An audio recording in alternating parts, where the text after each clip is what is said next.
ప్రకటన గ్రంథము 9వ అధ్యాయం.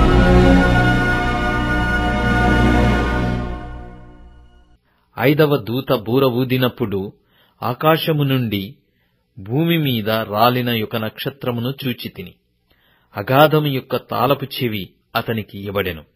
అతడు అగాధము తెరవగా పెద్ద కొలిమిలో నుండి లేచు పొగ వంటి పొగ ఆ అగాధములో నుండి లేచెను. ఆ అగాధములోని పొగచేత సూర్యునిని వాయుమండలమున చీకటి కమ్మెను. ఆ పొగలో నుండి మిడతలు భూమి మీదికి వచ్చెను. భూమిలో ఉండు తేళ్లకు బలమున్నట్టు వాటికి బలము ఇయ్యబడెను.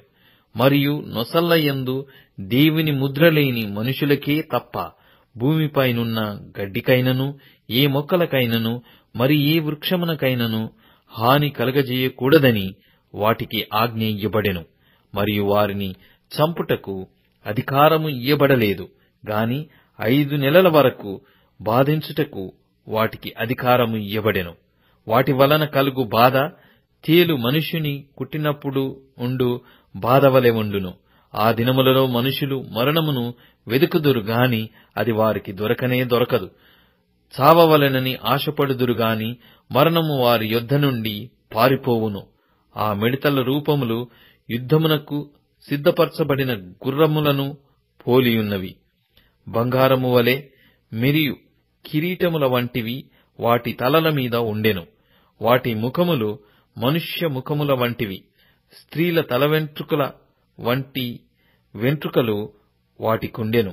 వాటి పండ్లు సింహపు కోరల వలె ఉండెను. ఇనుప మైమరువుల వంటి మైమరువులు వాటికుండెను. వాటి రెక్కల ధ్వని యుద్ధమునకు పరిగెత్తునట్టి విస్తారమైన గుర్రపు రథముల ధ్వని వలె ఉండెను.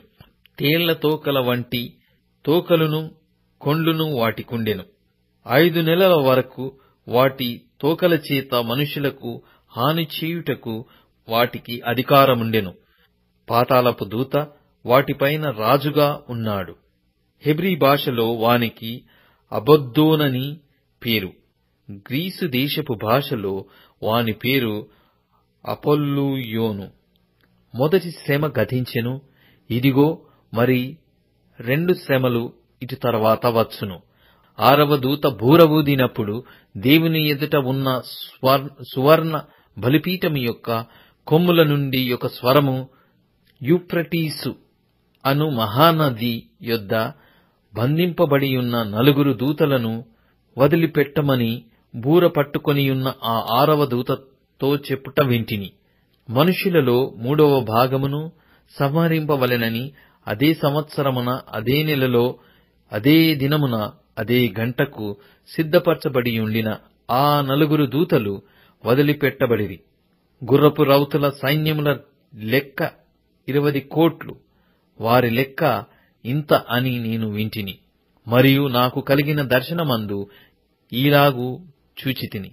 ఆ గుర్రములకును వాటి మీద కూర్చుండియున్న వారికిని నిపువలే ఎరుపు వర్ణము, నీలవర్ణము, గంధక వర్ణమును మైమరుపులు ఉండెను. ఆ గుర్రముల తలలు సింహపు తలల వంటివి. వాటి నోళ్లలో నుండి అగ్ని ధూమ గంధకములు బయలు వెలుచుండెను. ఈ 3 దెబ్బల చేత అనగా వీటి నోళ్లలో నుండి బయలు వెడలుచున్న అగ్ని ధూమ గంధకముల చేత మనుష్యులలో 3వ భాగము చంపబడెను. ఆ గుర్రముల బలము వాటి నోళ్ల యందును వాటి తోకల యందును ఉన్నది.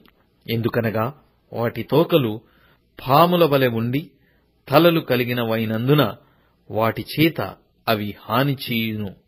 ఈ దెబ్బల చేత చావక మిగిలిన జనులు దయ్యములను చూడను, వినను, నడవను శక్తిలేనివై బంగారు, వెండి, కంచు, రాయి, కర్రలతో చేయబడిన తమ హస్తకృతములైన విగ్రహములను పూజింపకుండా విడిచిపెట్టునట్లు మారుమనస్సు పొందలేదు.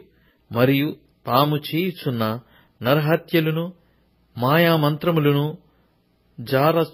చోరత్వములను చేయకుండునట్లు వారు మారుమనస్సు పొందినవారు కారు.